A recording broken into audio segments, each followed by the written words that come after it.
Daniel, thank you for joining me. Thanks for having me. Been looking forward to this. Yeah, same. Tell me, who is Daniel Daggars? I'm still figuring it out. Aren't we all? It's just evolution of who we think we are, who we can be, what we want to be. I think it all changes, but I'm just a very normal guy.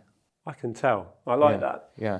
Take me back to a younger version of Daniel growing up. Who and what influenced you into what you're doing now? I'm an only child. My mother's Yemenite Israeli. My dad's from East London.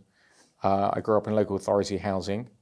I spent time, when you're young, you spend time at school and then outside of school. So school, I went to a local Jewish school, which was a private school, and somehow I got given access to it. We didn't have a lot of money, and I went to that private school, which was great, and there was a lot of sort of successful families that sent their kids there. And then I went to a local boys club or youth centre, and that was full of kids that weren't as fortunate. But I was the black sheep in both communities, because we went to a school with lots of wealthy families, and we weren't wealthy at all. But then when I went to local boys club, I was one of the only kids that had both my parents, or both their parents. And so it was very different, and the only Jewish kid. So I am the black sheep in two communities for 10 years of my life, 11 years of my life, whatever it may be. And that was really interesting because it shaped me. Gave you perspective as well, right? You had two different viewpoints. You had sort of one way of sort of almost feeling inferior, dare I say, in one, and then feeling like you had privilege and, you know, some of these people were really suffering and you were actually feeling quite lucky. Yeah, absolutely. I mean, I didn't realise it at the time because I would come home and I'd say to my mum, you know, we don't have much of a garden. You know, why can't I go to my friend's house? They've got a massive garden. Why don't we have a massive garden? I didn't know the difference of wealth and success. I knew nothing. And then when I went to the local youth centre and played football, you know, my dad became the manager of the under 10s, I think it was at the time. And we were waiting for kids to turn up on a Sunday morning to go and play football, and they hadn't even gone home. They were out partying at 11, 12 years old, and they're out partying, coming in with a boot bag, and in the boot bag there was alcohol and condoms, and you know, and 11, 12 years old. 11, 12, yeah. I mean, it's like life is two different kinds of lives, and probably I would say the decision that my mum and dad made about sending me to a youth centre, or allowing me to go to a youth centre to go and play football, because I love playing football, and I was a kid with so much energy, and I've still got a lot of energy. You can tell by the way I speak, I've got loads of energy. And I was just going there to play football and have fun and play table tennis and darts and penny sweets and, you know, all this sort of stuff. Probably the wisest decision my parents made was to send me to that youth centre. Probably the wisest, because I learned how to communicate with so many different kinds of people, and I understood the depth and breadth of society, even though that's not how I looked at it, because the kids were all different colours, different races, different backgrounds, different ethnicities, different religions, and we all got on, and it was great.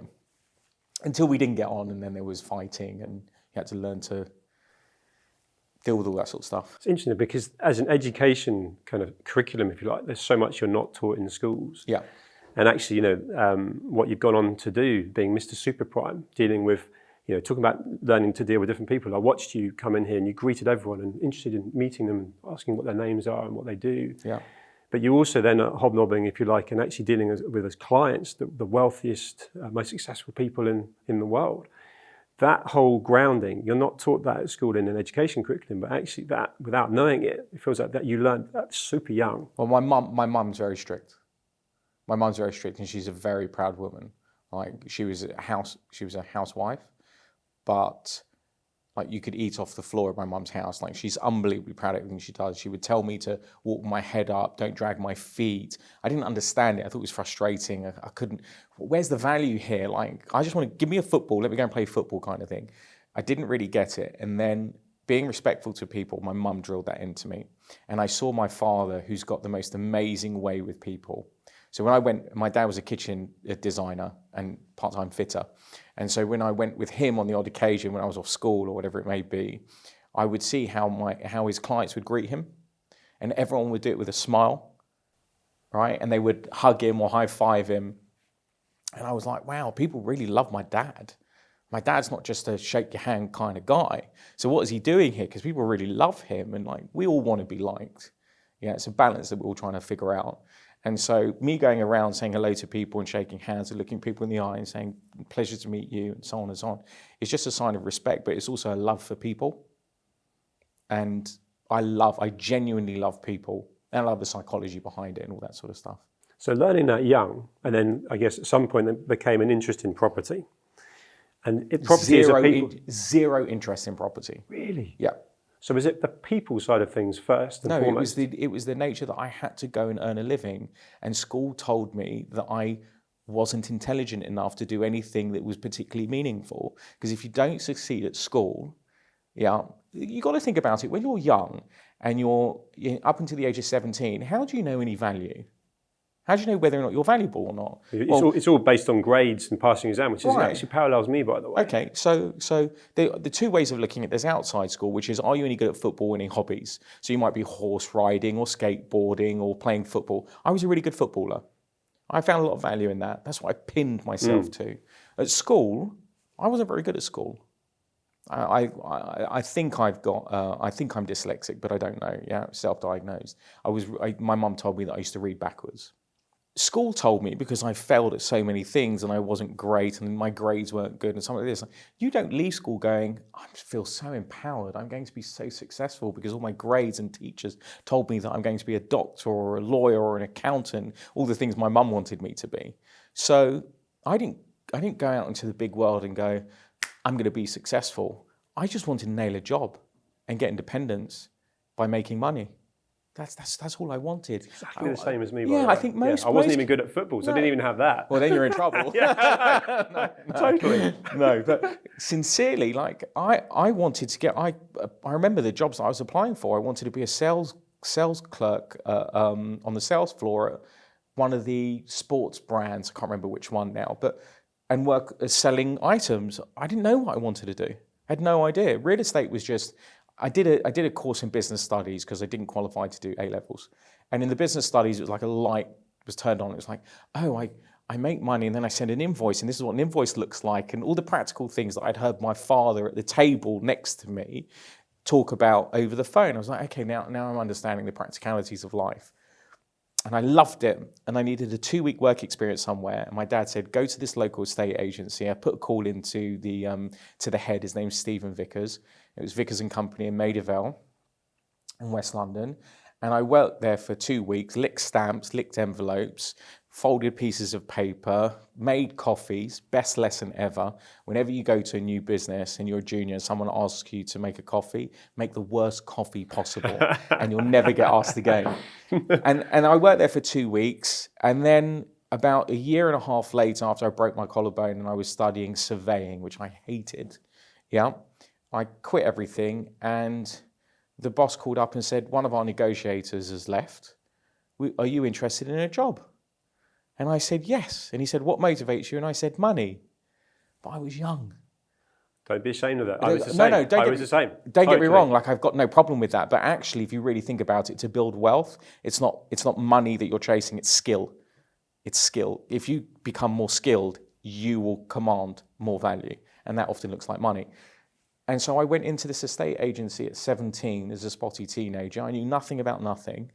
And he said, there's the desk, there's the phone, there's the Rolodex, there's the fax machine, go and sell real estate. And that was it. It wasn't because I was like, oh, beautiful houses. I was interested because there's a fascination of property in the UK. There'll be many people that will look get on the ladder. You. Yes. Yeah. And I think that also comes through a number of people I know that have been successful in business, or as they are achieving success in business and accumulating wealth, they have then approached me about wanting to invest into property. Great. That's what I mean by the fascination. And a number of them will then turn around and say, I've been successful in business, in a corporate career, or entrepreneurially, but I wish I'd gone into property. And you sort of think, well, actually, you've done really well there. There's just a real interest in it. So it's a lot tangible. Of people, yeah. The thing about it is that it's tangible. People like the idea. Yes. Look, there's an element of romance about it and practicality. We've all grown up, Brits have grown up and said, must get on the property ladder. Okay, it's not like that in Germany. It's not like that everywhere in the world. So we all have that sneaky little desire because it's been planted as a seed and watered over the years that you want to buy your own real estate. Okay, and then you want to drive past it and go, yeah, I own that. Yeah, there's a sense of identity and legacy. Sure. That's changing now. I don't want to jump around too much, but gosh, with the recent government legislation and targeting landlords, that aspirational element of a lot of people around me that want to accumulate a portfolio, hand it to the children, is very quickly changing. It's becoming a headache. It's becoming not a yield-generating asset.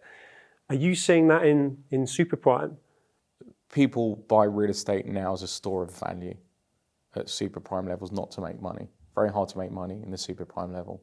You have to be very brave to buy real estate, pay the stamp duty, tax associated, inflation in build costs, then the year's worth of holding or 2 years worth of holding, 3 years worth of holding costs, and then to exit. Unless you've got very cheap capital, it's very hard to make money in real estate, particularly at the top end.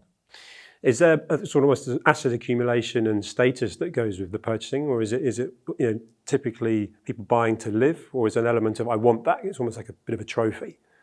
It's a bit of everything. It depends where people are coming from, but what we see is that when there is a lot of insecurity in the world, people want to buy fixed assets, hard assets, okay? So that's real estate or art or jewelry and stuff like this. But real estate doesn't tend to fluctuate aggressively, okay? Even during the financial crisis, we had 10% drop in values, but then we bounced back a year and a half later or a year later. There were a couple of people that mistimed the market, and if you had to sell, then it was a problem. But anyone who stayed in it did relatively well. But we haven't had much asset inflation in a decade now. And so there is a question as to why do you buy assets? Why do you buy real estate? It tends to be for a store of value because people think it's safe. And going back to that sort of journey of yours, what got you into Superprime? Effort.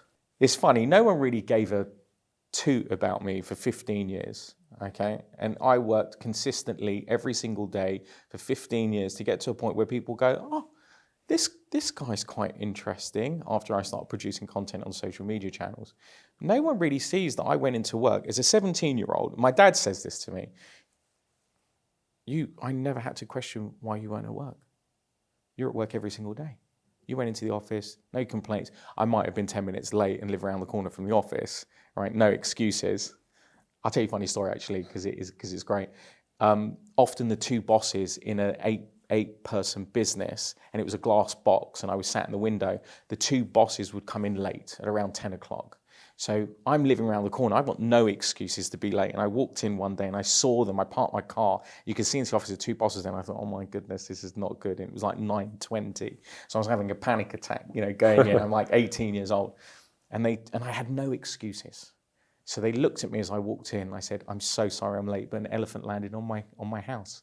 And I just thought to myself, it's the only way I can break the ice here. And I got a little bit of a smirk from one of them, and the other one laughed, and I sat down and got on with it. But effort got me to the point where I'm dealing with higher value properties, and I saw opportunity. And when you see it, and my opportunity was, I've worked in this market, I'm good at what I do, I've got a good reputation amongst my peers, not just my customer base, and my peers wanted me to go and work at higher value properties, and I decided to take a job, and it was the right decision. I moved to a big firm, and I made mistakes, and then I learned from them.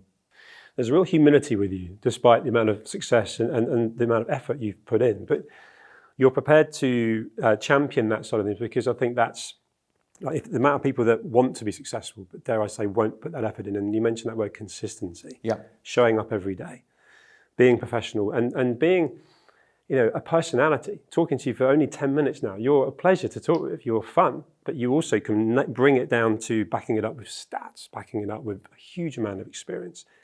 Do you think that's what sort of got you noticed after 15 years? It's actually, this is the guy that sold huge numbers of property, knows everyone, and then you become the go-to. Do you think that's sort of where you reach that sort of critical mass? I think I was building brand. And my personal brand was, this guy's consistent, okay? So I have clients that know me since I was 17, 18 in the window at Vickers, and now running my own business and selling multi-million-pound homes, 100-million-pound homes. And they've seen my journey, so they've come with me. So my brand was, he's relatively smart guy, yeah? He's a nice guy, he says it how it is, and he will tell you what he believes is right, okay? And do we trust his judgment and his opinion? And after time, that becomes more powerful. Your words become more powerful. And so I always thought, I didn't know this, but my personal brand was really valuable because I had nothing. I didn't have a wealthy family to support me. I didn't have wealthy contacts to support me. I had very little to convince people to do business with me. So all I had was me. And therefore, I had to make sure that what I said I was going to deliver on, I was going to deliver on. And what I said was going to happen, I had to really think about it because I was going to put my head on a stick and say, this is what I think is going to happen. And after time, people then really feel your brand. They talk about you at the dinner table. They talk about you and they refer clients to you and friends because they feel that it's safe because this guy is the guy.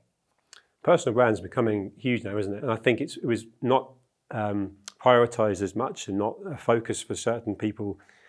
And with what you do, it's a relationship. You've got to ultimately have someone trust you to either find them the property or to be entrusted to sell a property for them. And some of these people, by default, I mentioned it earlier, are super successful. And by default could have a fair amount of ego, fair amount of used to being treated a certain way. And you actually then have got to be able to advise them and tell them what they need to hear. Are there ever any sort of clashes of opinion and people you struggle to deal with where they will say property's worth X or I think it's, should be positioned this way, and you've actually got to disagree and demonstrate with your experience why it's different? The tricky thing for real estate professionals is that the barrier to entry is really low, which means that everyone thinks that they could be a real estate professional and everyone knows everything about real estate and there's data there, so I know how much my property is worth.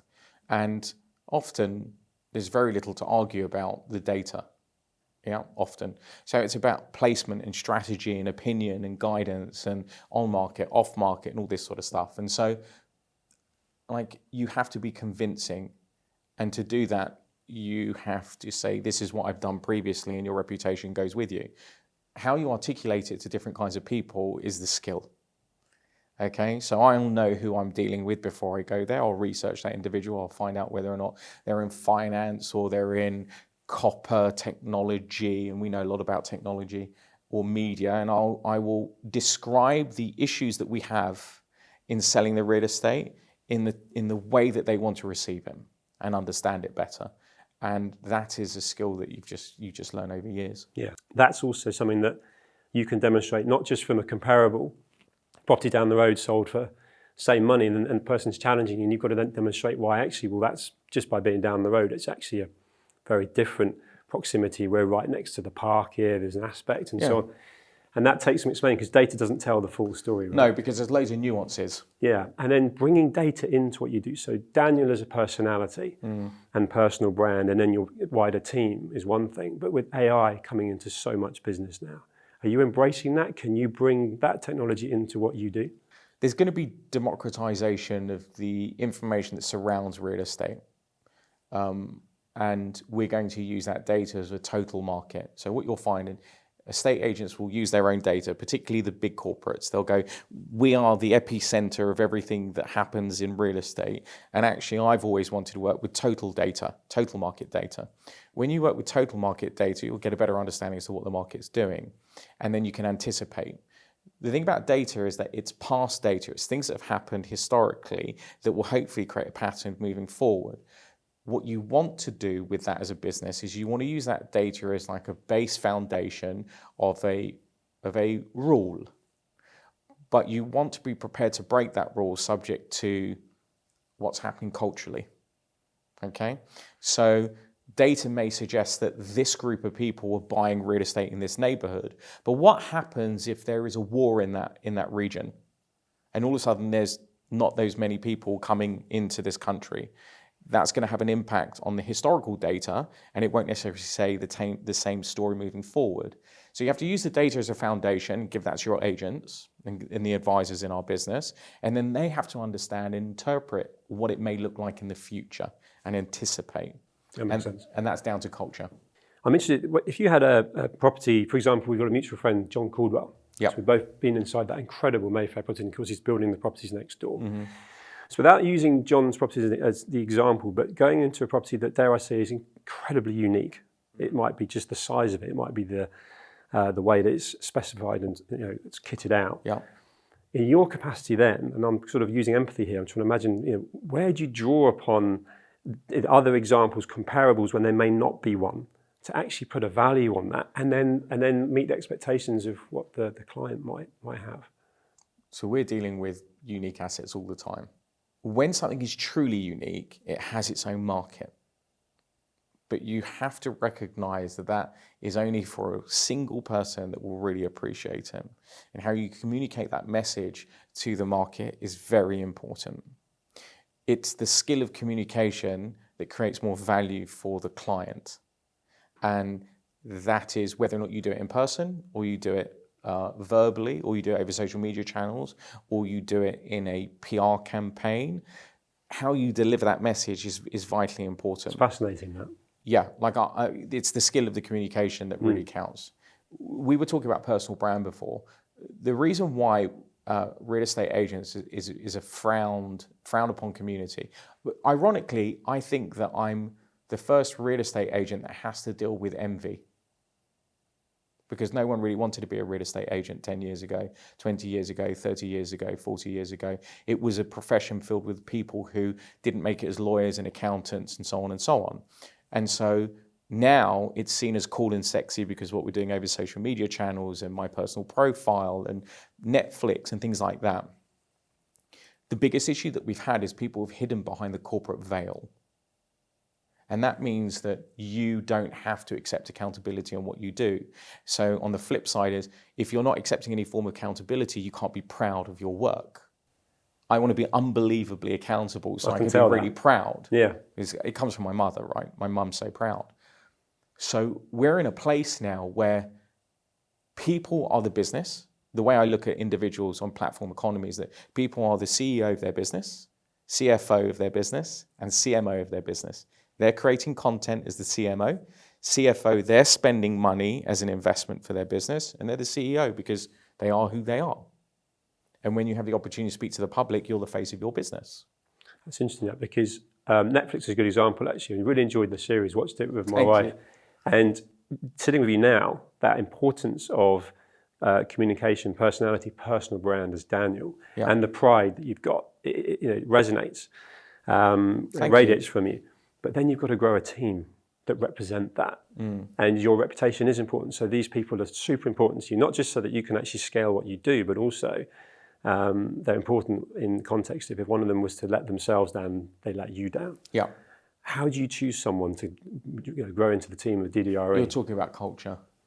You're talking about culture and what we want to grow within the business and make sure people are accountable, make sure they do the right thing, deliver a greater, deeper service, and be proud of their work. The pride piece is very important because if you're proud about what you're doing, you're going to go extra lengths.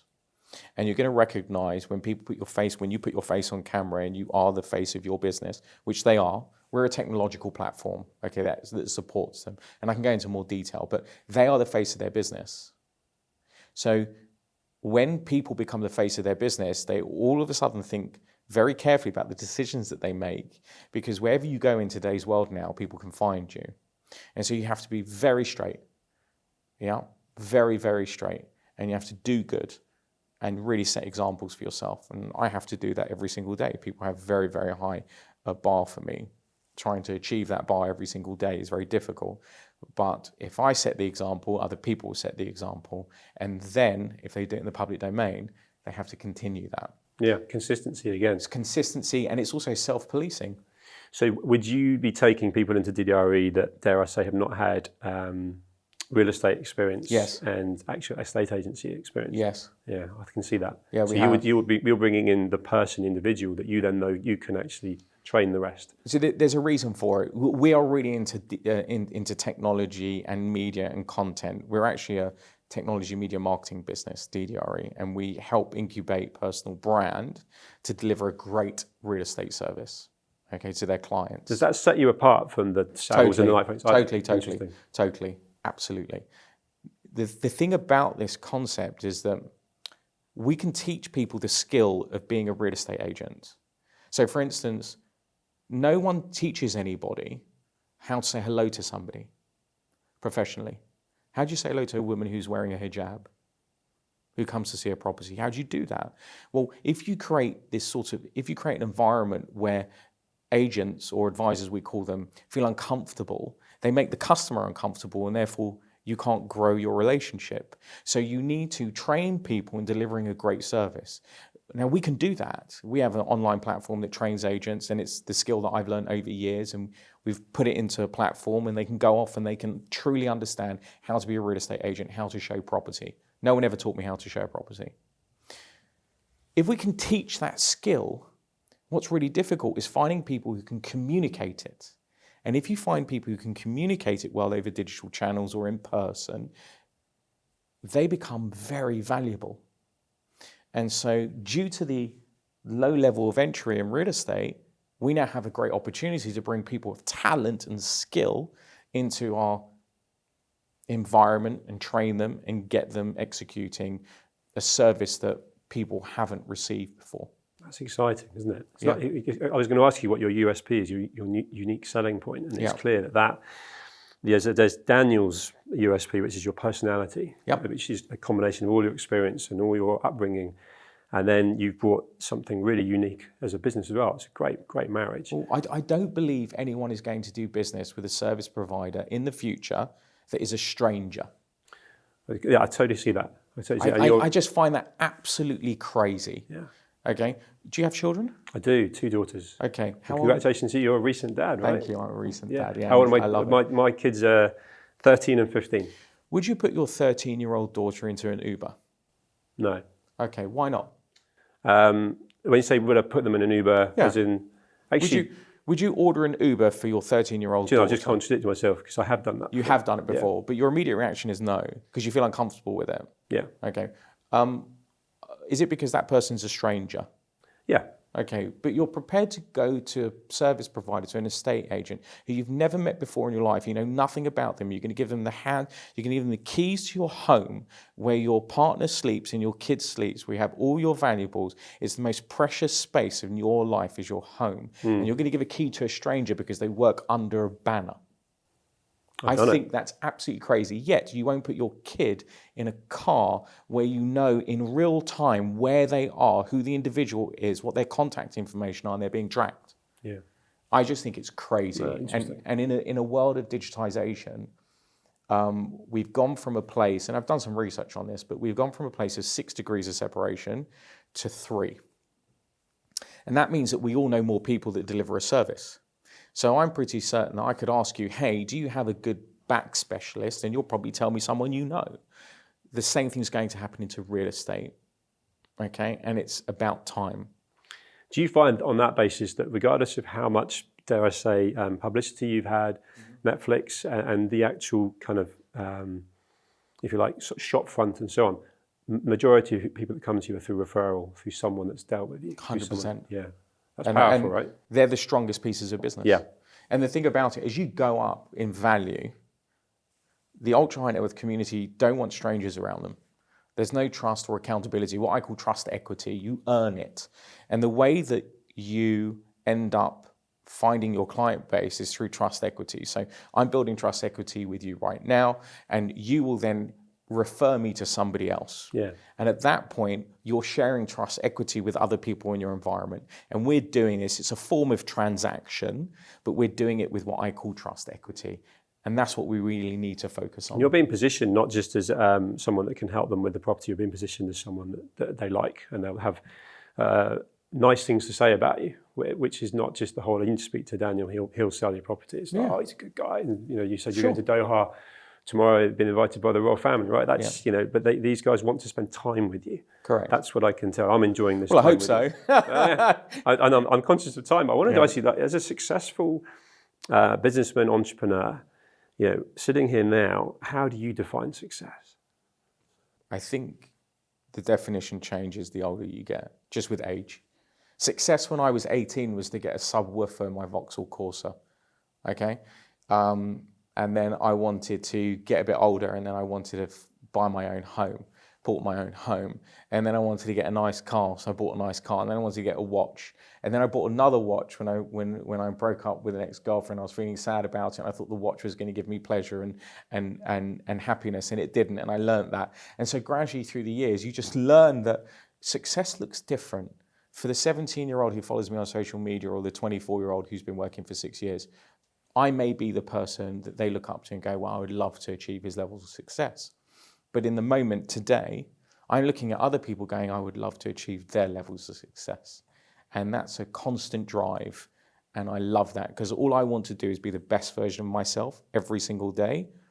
Love and that. I don't know where I'm going to get to. So it's the journey. It's not the It's all about the destination. journey. I so parallel that, the shiny things as you're younger and you've just become a dad, and there's a whole legacy. There's a whole, the message I exchanged with you prior to filming today, it changes your whole perspective on life. So then success is about building a platform for, as much as you can for your children to come into. I found in my life that the more value I created for other people, the more successful I got. Okay, and you might look at that as a very selfish way of looking at things, but I'm trying to do good for more people, and the more good that I do for more people, the more successful I get. So it's a very nice circular way of life and sort of ecosystem. And so I always want to do good. It's not just for my kid. Like the legacy piece is my kid or multiple kids one day, maybe, hopefully. I want them to have the ability that they can feel proud of their father and their mum and their family. But I also want to help Remy, Benji, all achieve their goals because I think I can help them. And if I can help people, I love that. They'll feel that though, which goes back Yes. to what you were saying about building. It's like building a tribe, Yeah. building a community of people that are all aligned and all, facing in a direction with purpose. Yeah. You said you wanted to be the best version of yourself, which I can relate to as well. So by default, that means you've got to look after yourself both mentally and physically from a fitness point of view. What do you do? What works for you? I found it really difficult to find balance. I think that when you're extremely driven, I sent text messages to my friends like, how do you feel about having a kid? And I was like, it was primal. I felt like if anyone came near my family, I would kill them, right? It was a feeling I've never felt before in my life. And also, I'm even more determined than ever before. And my friends and clients would send me text messages, I don't think you're lacking in that department. I'm unbelievably determined. And when you are, it's hard to find balance. And I think that when you spend so much time thinking about balance, you lose your determination and you lose that North Star and you lose that drive and you lose that opportunity. And so I don't think I'll ever live a life with amazing balance. And I'm not trying to. But I do want to correct and recognize when I'm going too far with something. So I talk a lot to myself. I don't know if that's a skill because I've heard that there's some people that can't talk to themselves, but I talk a lot to myself. Out loud? No, in my head. And I say wonderful things to myself. I have done since I was a kid. I've always had that inner belief that I can achieve things in realms of reality. I love that because so many people got an inner bitch voice that's just beasting them and fighting that the whole time. Yeah, I'm not sure where it comes from, but I've always felt that if I could do something, I'm going to do it. And I speak very kindly to myself. I've got no problem. Anyone that works for me that can stand in front of the mirror and say to themselves, you're brilliant, you're amazing, you're great, you can do it, you can really make it refreshing, happen. that. Like, I love that. I think it's a British thing. I think the British are particularly hard on. So the Americans, they'll talk in the mirror and say, you're amazing, you got this, you're awesome. And then the British kind of would be potentially struggling with it. I think that's changing, but I think that has been a culture I've been... It's a hierarchical system here. Yeah. We have a very hierarchical system. And don't show emotion, pride, keep it locked in. Yeah, I mean, it does help keeping the norm. When you have lots of people just sat in the corner, just do your piece, just do your thing. I just don't believe in that. I think it's because I'm multicultural. My background's multicultural. I have just a different attitude to things. But the way I look at things is that if I can't do something or I'm not very good at it, I will recognize it and I won't spend any time on it. Like, I can't spell. I am terrible at spelling. So when I write a piece on LinkedIn, I'll get spelling mistakes wrong. I'll get my spelling wrong. I've got no problem with that. That's me. That's okay. That's okay. That's not my skill. That's not where I succeed. But if you're going to talk to me, and this is where ego comes in, where people start to think, oh, you're really egotistical. But I'm going to spend time on things I'm really good at. Yeah, so I was a really good footballer. So I'm going to spend so much time playing football because I love it. And that coincidentally means I'm really good at it, which means that I'm going to keep doing it and I'm going to keep getting better. I'm a decent bowler. But am I going to spend any time playing darts? No. Now, I'm not even going to talk about darts, and my competitors and people around me are going to say, but you're really egotistical because you only talk about things that you're really good at. I'm like, but you don't talk to me about things that I'm not good at. And if you ask me if I'm good at go-kart racing or darts or spelling, I'm going to say to you, no, I'm horrendous at it, but I just don't spend any time there. I really focus on my strengths. And that gives you the ability of constant improvement, and being good in environments where you're good at stuff enables you to grow your self-worth. And I love that. Yeah, I'm really enjoying talking to you. I've got one question to end on, actually, which is, and I think you've bottled up a lot of this, but there's so much advice and experience that's coming from you, and that's from maturity and, again, all the experiences you've had. But someone aspirationally looking into your world and wanting to get into certainly property and the superprime world, what advice would you give them? Your personal brand is how you are with people and how you make people feel. And if you can digitize that, you're going to give yourself some freedom in the future where you can be independent. And if you choose to do that, it will be the oxygen for you to build your business at whatever you do. That is vital. But remaining consistent at something for a long time compounds.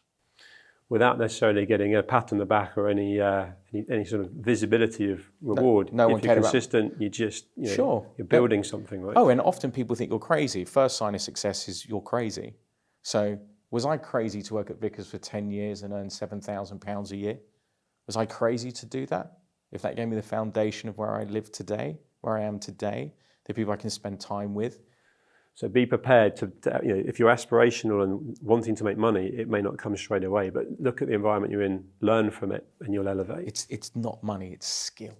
I love that. If you learn skill and you can do something that other people can't do as well as you, or as fast as you, or efficient as you, then you will win all day long because you have the ability to speak to the public now. That is unbelievably valuable. So if you can create value and get better and better and better at the thing that you're good at, and then document it into the world, which you can now with social media channels, you will find that wealth will come. It's brilliant. Daniel, you're a pleasure to talk with. Thank you so much. I've enjoyed this. My pleasure. Cheers. Thanks.